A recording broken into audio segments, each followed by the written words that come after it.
ಎಷ್ಟು ಒಳ್ಳೆಯದಾಗಿದೆ ಅಂದ್ರೆ ಈ ಒಂದು ಡೆಮಾಕ್ರಸಿ ಬಂದ ಮೇಲೆ ಈಗ ನಮ್ಮ ಎಂ ವಿ ರಂಗಸ್ವಾಮಿ ಅವರು ಹೇಳ್ತಾ ಇದ್ರು, ಬ್ರಿಟಿಷರು ಎಷ್ಟು ಕೆಲಸ ಮಾಡಿದ್ದಾರೆ ಡಾಬಸ್ ಬಗ್ಗೆ, ಇದ್ರ ಬಗ್ಗೆ, ಕಪ್ಪನ್ ಬಗ್ಗೆ. ಇದೊಂದು ನೋಡಿ, ಸ್ವಯಂ ಕುವೆಂಪುನೇ ಹೇಳ್ತಾರೆ. ಆ ಕುವೆಂಪು ಮತ್ತು ಕಾರಂತರು ತೇಜಸ್ವಿ ಮೇಲೂ ಕೂಡ ನಮ್ಮ ದೊಡ್ಡಮನೆಯವರು ಮಾತಾಡಿದ್ರು. ಎಷ್ಟು ಅವರು ಪ್ರಯೋಗಶೀಲರು ಅಂದ್ರೆ, ಒಬ್ಬ ಶಿವರಾಮ್ ಕಾರಂತ ಅವ್ರು ಡಿಗ್ರಿನೇ ಮಾಡಲಿಲ್ಲ, ಎಷ್ಟು ಕೆಲಸ ಮಾಡಿದ್ದಾರೆ. ಸೈನ್ಸ್ ವಿಜ್ಞಾನ ಪುಸ್ತಕಗಳನ್ನ ವಿಜ್ಞಾನ ಪುಸ್ತಕ ಬರೆದು ಎಷ್ಟು ಸುತ್ತಿದ್ದಾರೆ. ವೆಸ್ಟರ್ನ್ ಘಾಟ್ಸ್ನ ಅವರ ಕೃತಿಗಳನ್ನ ನೋಡಿದ್ರೆ ಪಶ್ಚಿಮ ಘಟ್ಟ ಶ್ರೇಣಿಯ ಅಂಗನ ಸುತ್ತಾಡಿದ್ದಾರೆ ಕಾಲ್ನಡಿಗೆ. ನಮ್ಮ ಕುವೆಂಪು ಅವರು ಮನೆಯಲ್ಲೇ ಕುಳಿತುಕೊಂಡು ಎಲ್ಲಾನು ತಿಳ್ಕೊಂಡಿದ್ದಾರೆ. ತೇಜಸ್ವಿ ಹೇಳ್ತಾರೆ, ನಾವು ಗಾಂಧೀಜಿ ಮತ್ತು ಲೋಹಿಯಿಂದ ಕಲ್ತೀವಿ, ಅದೆಲ್ಲಕ್ಕಿಂತ ಹೆಚ್ಚಾಗಿ ಕುವೆಂಪುವಿಂದ ಕಲ್ತೀವಿ, ಶಿವರಾಮ್ ಕಾರಂತರಿಂದ ಕಲ್ತೀವಿ. ಹೀಗಾಗಿ ನಾವು ಪರಸ್ಪರ ಕಲಿಯೋದು ಬೆಳೆಯೋದು ಆಗ್ಬೇಕದು. ಈ ಪಾಠ ಅಲ್ಲ, ಎಲ್ಲ ನೋಡಿ, ಎಲ್ಲ ವಯಸ್ಸಿನವರು, ಎಲ್ಲ ವೃತ್ತಿಯವರು ನಾವಿಲ್ಲಿ ಸೇರಿದ್ದೀವಿ ನೋಡಿ. ಆಲ್ ಡಿಕ್ಟೇಟರ್ಸ್ ಮ್ಯಾನಿಸಿಟಿ ಅಂತ ಅದನ್ನ ನಾವು ಕಣ್ಣಾಗ ಕಾಣ್ತೀವಿ.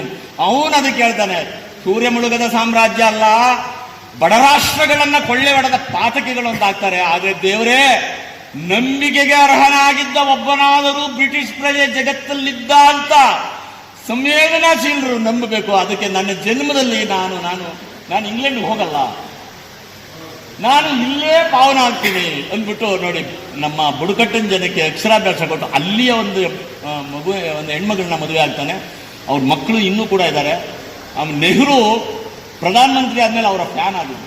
ಬುಡಕಟ್ಟಿನ ಜನಾಂಗಗಳಿಗೆ ಏನ್ ಮಾಡಬೇಕು ಅಂತ ಹೇಳಿ, ಹೀಗಾಗಿ ಅನೇಕ ವಿಚಾರಗಳಿದೆ. ನನ್ನ ನಿಜವಾದ ಸಮ್ಮೇಳನ ನೋಡಿ, ಈ ತರದ ಸೆನ್ಸಿಬಿಲಿಟಿ ಎಲ್ಲರಲ್ಲೂ ಕೂಡ ಇದೆ, ದೊಡ್ಡ ಪ್ರಮಾಣದಲ್ಲಿದೆ. ಕನ್ನಡ ಸಾಹಿತ್ಯ ಅಂತೂ ನೋಡಿ, ಕುರಿತೋದದೈಂ ಕಾವ್ಯ ಪ್ರಯೋಗ ಪರಿಣತ ಮತಿಗಳು, ವೇದ ಶಾಸ್ತ್ರ ಪುರಾಣ ಆಗಮಗಳೆಲ್ಲ ಪಟ್ಟಣವ ಕುಟ್ಟುತ್ತ ನುಚ್ಚುತ್ತೌಡು ಕಾಣಿಬೋ ಒಂದು ಬಾಯಲ್ಲಿ ಮುಗುಳ್ತವೆ, ಸಮಾನತೆ ಹೇಳೋದಿಲ್ಲ. ಅತ್ತಲಿತ್ತ ಹರಿವ ಮನವ ಶಿರೋ ನಡಿದರೆ ಘಟ್ಟಬಯಲು ಚೆನ್ನಮಲ್ಲಿಕಾರ. ಆ ಮಾತನ್ನ ನಮ್ಗೆ ಕರ್ನಾಟಕಕ್ಕೆ ಬರ್ತಿದ್ರು ನಮ್ಮ ಲೋಹಿಯ ಪಾಠ ಹೇಳಿದಾಗ ಪಾರ್ಲಿಮೆಂಟ್ ಅಲ್ಲಿ ಹೇಳಿದ್ರು. ನಾವು ಸೀತೆ ಬಗ್ಗೆ ಮಾತಾಡ್ತೀವಿ, ದ್ರೌಪದಿ ಬಗ್ಗೆ ಮಾತಾಡ್ತೀವಿ, ನಮ್ಮ ಕರ್ನಾಟಕಕ್ಕೆ ಹೋಗಿ ಅಂತ. 900 ವರ್ಷದ ಹಿಂದೆ ವಿಶ್ವದಲ್ಲಿ ಇವತ್ತಿನ ತನಕ ಅಷ್ಟು ಶ್ರೇಷ್ಠ ಮಹಿಳೆ, ದಿಟ್ಟ ಮಹಿಳೆ, ಒಂದು ಪ್ರೇಮಿ ಮತ್ತು ಅನುಭವಿ ಇವತ್ತಿನ ತನಕ ಗೊತ್ತಿಲ್ಲ. ಅವ್ರು ಹೇಳ್ತಾರೆ ನೋಡಿ, ವೇದಶಾಸ್ತ್ರ ಅದು ಅಷ್ಟೇ ಅಲ್ಲ, ಅದನ್ನ ನಾವು ತಿಳ್ಕೊಳ್ಬೇಕು, ಕಲಿಯೋದು ಬೇಕಾದಷ್ಟಿದೆ. ಹೆಣ್ಣು ಮಕ್ಕಳು ಇವತ್ತೂ ಕೂಡ ಸೂರ್ಯೋದಯಕ್ಕೆ ಮುಂಚೆ ತಮ್ಮ ನಿತ್ಯ ಕರ್ಮ ಮುಗಿಸ್ಕೋಬೇಕು, ಅಲ್ಲ ಮತ್ತೆ ಸೂರ್ಯ ಮುಳುದ ನಂತರ ಮಾಡಬೇಕು.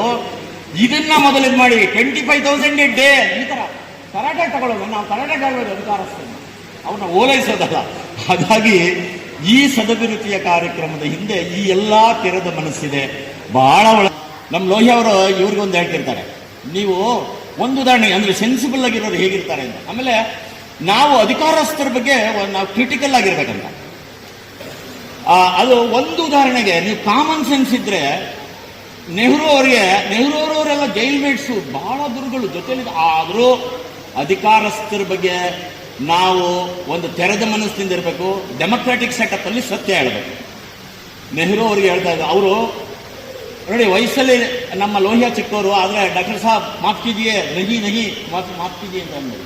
ಅಲ್ಲ ಸ್ವಾಮಿ, ನೀವು ಪ್ರಧಾನಮಂತ್ರಿ ಆಗಿದ್ದೀರಿ ಬಡ ರಾಷ್ಟ್ರದಲ್ಲಿ, ಅಕ್ಷರಜ್ಞಾನ ಇಲ್ಲ ಮತ್ತಿದಿಲ್ಲ, ನಿಮ್ಮ ಉಡುಪು ಯಾತಕ್ಕಿದ್ರು, ಏನು ಉಡುಪು ಅಂತ ತಿಳಿದಿದ್ದೀರಿ, ನೀವು ತಿಳಿದಿದ್ದೀರಿ. ಆ ಹೂವು ಹಾಕೊಂಡಿದ್ದಾರೆ, ಈ ಬೇಸಿಗೆನಲ್ಲಿ ಯಾಕೆ ಹಾಕೋತೀರಿ? ಈ ಬೇಸಿಗೆ ನೋಡಿ, ಅದು ಕಾಮನ್ ಸೆನ್ಸ್. ಅದನ್ನ ನಮ್ಮ ಹಿರಿಯರು ಕೂಡ ಹೇಳಿದ್ದು. ನಮ್ಮ ಬುಡಕಟ್ಟಿನ ಜನ ಹೇಗಿರ್ತಾರೆ, ಒಳ ಉಡುಪುಗಳು ಇರಲಿಲ್ಲ. ಅವ್ನು ಯಾರೋ ಹೇಳಿದ್ರೆ ಅವನ ಒಬ್ಬ ಅಯ್ಯೋ ಏನು ಒಳ ಉಡುಪುಗಳು ಮಾತಾಡ್ತಾರೆ, ಇದು ಒಂದು. ಆಮೇಲೆ ಏನು ಇದನ್ನ ಅದು ಮತ್ತೆ ನಮ್ಮ ಶಿವತತ್ವದಲ್ಲಿ ಅದೆಲ್ಲ ಬರುತ್ತೆ. ನಮ್ಮ ಬುಡಕಟ್ಟಿನ ಜನ ಅನಕ್ಷರಸ್ಥರು ಶಿವನ ಪಾತ್ರ ಹುಟ್ಟಾಕಿದ್ರು, ಅರ್ಧನಾರೀಶ್ವರ ಕಲ್ಪನೆ. ತಿಂಗಳಿಗೆ ಹೊಲೆಯಾಗೋಳು ಅವಳನ್ನ ಅಂದ್ರೆ ನೋಡಿ, ತಿಂಗಳು ಅಂದ್ರೆ ಮೈನೆರಿಯೋದು, ಮುಟ್ಟಾಗೋದು ಪವಿತ್ರ ಕಾರ್ಯ. ಆ ಪವಿತ್ರ ಕಾರ್ಯ ಜಗತ್ತಲ್ಲಿರೋದ್ರಿಂದಲೇ ನಾವೆಲ್ಲ ನಮ್ಮ ಜನನಾಗಿರೋದು, ಹೌದಾನೆ? ತಿಂಗಳಿಗೆ ಹೊಲೆಯಾಗೋಳು ಅವಳನ್ನ ಪಕ್ಕಕ್ಕೆ ನಿಲ್ಲಿಸಿ ನಿಮಗೆ ಪೂಜೆ ಮಾಡ್ತೀನಿ ಅಂದ್ರೆ ಶಿವ ಹೇಳ್ತಾನೆ ಅಂದ್ರೆ ನಮ್ಮ ಅನಕ್ಷರಸ್ಥ ತಂದೆ ತಾಯಿಗಳು ಬುಡಕಟ್ಟಿನ ಜನ ಕಟ್ಟಿರುವ ಕತೆ ಅದು. ಅವನು ಹೇಳ್ತಾನೆ, ಅವಿವೇಕಿ, ನಿನ್ನ ವಿವೇಕಕ್ಕೆ ನಾನು ಹೊಣೆಯಲ್ಲ. ನಾನು ಕರ್ನಾಟಕ ಎಲ್ಲ ಸುತ್ತಿದ್ದೀನಿ, ನಾನು PU ಸ್ಟೂಡೆಂಟ್ ಆಗಿದ್ದರಿಂದ ನಾನೊಂದು ಮಾತು ಹೇಳ್ತಿದ್ದೆ, ಅಪ್ಪನ ಜೇಬಿನ ದುಡ್ಡುಗಳೆಲ್ಲ ಚಟಪಟ ಹುಟ್ಟುತ್ತಾ ಸಿಡಿಯುವು ಅಂತ. ನೋಡಿ ನಮಗೆ ನೋಡಿ ಎಚ್ ನರಸಿಂಹಯ್ಯನವರೇ ಕರೆಸ್ಕೊಂಡ್ರು 74 ನಿಮ್ಮಂಥ ವಿಚಾರವಂತಿಗಳು ಸೆಕ್ಯುಲರ್ ಆಗಿರೋರು, ನೀವು ಬನ್ನಿಯಪ್ಪ ನೀವು ಇದನ್ನ ಮಾಡಿ ಯೂನಿವರ್ಸಿಟಿ ಕಟ್ಟಿ ಅಂತ ಅವರು ನನ್ನ ಜಿ ಎಸ್ ಸೂರ್ಯಪ್ಪ ಕರೆಸ್ಕೊಂಡ್ರು. ನಾನು ಕೊಡಗು ಬಂದಿದ್ದೆ. ಆಮೇಲೆ ಒಳ್ಳೆ ಪಠ್ಯಪುಸ್ತಕಗಳನ್ನು ಮಾಡಿ ಕಳ್ಳ ನೋಡಿ ಪವಾಡ ಮಾಡೋರ ವಿರುದ್ಧ ಒಂದು ಕಮಿಟಿ ಮಾಡಿ ನಾನು ತುಂಬ ಪ್ರಕಾಶ್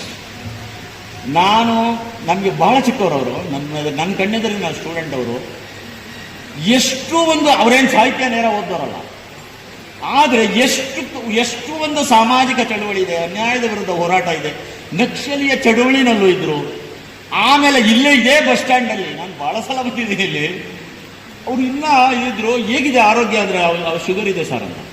ಶುಗರ್ ಇದೆ, ಅದಕ್ಕೆ ಚಿಕಿತ್ಸೆ ತಗೊಳ್ತಾರೆ, ಎಲ್ಲ ಬಗೆಯ ರಸಿಕತೆ ಇದೆ, ಹೋರಾಟದ ಮನೋಭಾವ ಇವತ್ತು ಇದೆ. ನೋಡಿ common sense, near common sense, ನಾವು ಯಾವ ಥರ ಇರ್ಬೋದು ಅಂತ ಅವರು ತುಂಬ ಚೆನ್ನಾಗಿ ಬರೆದಿದ್ದಾರೆ. ಆಮೇಲೆ ಇನ್ನೊಬ್ರು ಭಾಳ, ನಾನು ಯಾರೋ ಅವರು ಈ ಮೆಡಿಕಲ್ ನಮ್ಮ ಪಶುವೈದ್ಯರ ಡಾಕ್ಟರ್ ಬರೆದಿದ್ರೇನೋ ಅಂತ ತಿಳ್ಕೊಂಡಿದ್ದೆ. ಇನ್ನೊಂದು ಅವ್ರು ಇನ್ನೂ ಚಿಕ್ಕ ವಯಸ್ಸು ಎಷ್ಟು ಚೆನ್ನಾಗಿ ಬರೆದಿದ್ದಾರೆ ಅಂದರೆ ನೋಡಿ, ಜನ ಬದುಕಲೆಂದು ಕಾವ್ಯ ಮಂಪ ಹೇಳ್ಬೇಕಂತ ಅಲ್ಲಿ ಹೇಳ್ತಾರೆ. ಅವ್ರು ಇಂಗ್ಲೀಷ್ ಕೊಡ್ತಾರೆ, ಈಗ ತಾನೇ ಪರಿಚಯ ಆದರು. ಹಾಗಾಗಿ ಒಂದು ಜ್ಞಾನ ಅನ್ನೋದು ನಾವು ನಮ್ಮ ಕಾಮನ್ ಮ್ಯಾನಿಂದನೂ ಪಡ್ಕೊಳ್ಬೋದು. ಅದು ನಾನು ಅದಕ್ಕೇನೆ ಇದೊಂದು ಮಾತು ಹೇಳ್ತೀನಿ, ನಾನು ಇಲ್ಲಿ ಬರೋದು ಅದು ಒಂದು ಕಾರಣ ಇದೆ.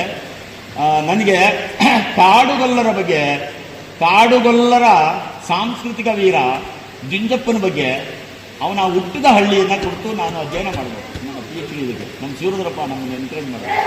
ಯಾಕೆ ಮಾಡಿದೆ ಅಂದರೆ, ಅಷ್ಟು ಅಚ್ಚಗನ್ನಡದ ಒಂದು ಸಂಸ್ಕೃತಿ, ಅಚ್ಚಗನ್ನಡಿಗರವರು ನಮ್ಮ ಇದರಲ್ಲಿ ಆಂಧ್ರದಲ್ಲಿದ್ದಾರೆ. ಅಂದರೆ ಎಲ್ಲ ಬುಡಕಟ್ಟುಗಳಲ್ಲಿ ಒಂದು ಇವರು. ಆಮೇಲೆ ಮುಗ್ಧತೆಯ ಒಂದು ಪ್ರತಿರೂಪ, ಮುಗ್ಧತೆಯ ಪ್ರತಿರೂಪ. ಅದರಿಂದ ಅಂಥ ಒಂದು ನಮ್ಮ ಒಂದು ಜನಾಂಗ, ಬುಡಕಟ್ಟಿನ ಜನರು, ಆಮೇಲೆ ಒಂದು ಒಂದು ಒಂದು ಕಲ್ಮಸವೇ ಗೊತ್ತಿಲ್ಲದೆ ಇರೋ ಜನಗಳು ಹೇಗಿರ್ತಾರೆ ಅಧ್ಯಯನ ಮಾಡಿ ನಾವು ಪಾವನ ಆಗೋಣ ಅಂತ ಕಾರ್ಯಕ್ರಮಗಳು. ಮತ್ತೆ ನಾವು ಒಂದು ನಮ್ಮ ಅವಕಾಶಗಳು ನೋಡಿ, ನಾವು ವಿದ್ಯಾವಂತರಾಗಿದ್ದೀವಿ, ಒಳ್ಳೆ ಅವಕಾಶಗಳು ಬಂದಿವೆ. ಮತ್ತು ಹೊಣೆಗಾರಿಕೆಯಿಂದ ಒಂದು ಸಮಾಜವನ್ನು ಕಟ್ಟೋದು, ದಿಸ್ ಈಸ್ ಇರ್ರಿಪೇರಬಲ್ ಸೊಸೈಟಿ. ಸರಿಪಡಿಸಲು ಸಾಧ್ಯವಿಲ್ಲದಷ್ಟು ಹಾಳಾದ ಅಸಮಾನತೆಗಳ ಸಮಾಜ ಅದು. ಅದನ್ನ ಸರಿಪಡಿಸಲಿಕ್ಕೆ ಸಾಧ್ಯ ಇದೆ. ಅದು ಎಲ್ಲ ಕೈಗಳಿಗೆ ಅವಕಾಶ ಇದೆ. ಇದು ಬ್ರಾಹ್ಮಣನಿಗೂ ಇದೆ ನೋಡಿ, ಅದನ್ನು ಬ್ರಾಹ್ಮಣನಿಗೂ ಇದೆ, ದಲಿತನಿಗೂ ಇದೆ, ಎಲ್ಲ ಎಜುಕೇಟೆಡ್ಸ್ ಇದೆ. ಹಾಗಾಗಿ ಇಟ್ಸ್ ಎ ಕಲೆಕ್ಟಿವ್ ರೆಸ್ಪಾನ್ಸಿಬಿಲಿಟಿ. ಸಾಮಾಜಿಕ ಹೊಣೆಗಾರಿಕೆಯನ್ನ ಮೂಲಕ ನಾವು ಪರಿವರ್ತಿಸಬೇಕು. ಅದು ಒಬ್ಬ ಅನಕ್ಷರಸ್ಥರಿಂದ ಮೊದಲುಗೊಂಡು ಒಬ್ಬ ಮಹಾಕವಿ ತನಕ ಏನು ಒಳನೋಟ ಇದ್ರು ನಾವು ಅದನ್ನು ಒಳ್ಳೇದಿದ್ರೆ ತಗೊಳ್ಳೋಣ, ಕೆಟ್ಟದಿದ್ರೆ ನಾವು ಟೀಕೆ ಮಾಡೋಣ. ನೋಡಿ, ಅದು ಒಂದು ಇಲ್ಲಿ ಹಾಡುಗಳು ಭಾಳ ಇದ್ವು ನೋಡಿ. ಯಾವುದು which one is good, which one is meaningful, which one is more meaningful ಅಂತ ಎಲ್ಲ ತತ್ವದೆಲ್ಲೇ ಮೀರಿ ನಾವು ನಿಜವಾದ ಒಂದು ಅನಂತವಾಗಿ ಆಗುತ್ತಿಹನೆ ನಿತ್ಯ ಯೋಗಿ ಅಂತ.